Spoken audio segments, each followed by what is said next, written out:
In today's video, I'm going to teach you how to make a moving animation on CapCut. We'll keep this simple and beginner-friendly. Start by opening CapCut. You can use the web version on your computer or the mobile app.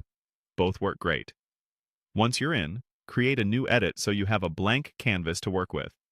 Before adding anything, set up your canvas size. Choose the 16:9 aspect ratio. This is the standard widescreen format for platforms like YouTube and most computer displays, so your animation will fill the frame nicely without black bars. Next, upload the image you want to animate. Pick a high-quality file if you can, since we'll be moving it around and you want it to stay sharp. Add it to your timeline so you can see it in the preview window. If the image doesn't fit perfectly, don't worry. You can scale or reposition it later without changing the steps we're following today. Now, look for the editing panel. Go to Basic. On desktop, it's usually on the right side when the clip is selected. On mobile, you'll find it along the bottom toolbar after tapping your clip.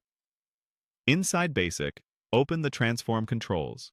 This is where you'll find Position, Scale, and Rotation. We'll focus on Position to create motion. Under Position, click. Add Keyframe at the start of your clip. A keyframe marks a specific state. Think of it as taking a snapshot of where your image is at a certain time. With this first keyframe, you're telling CapCut, at the beginning, keep the image right here.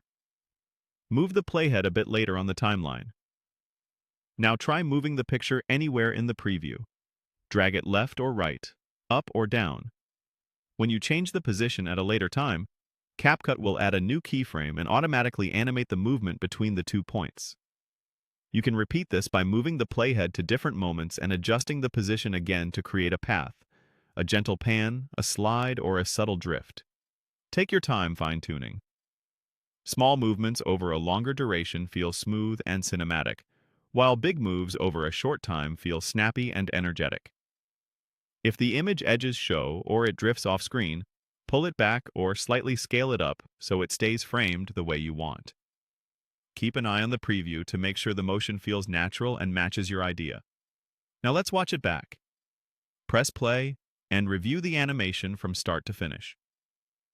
If anything feels too fast or too jumpy, nudge the keyframes along the timeline or adjust the positions until it flows just right. And that's it! Your moving animation is ready.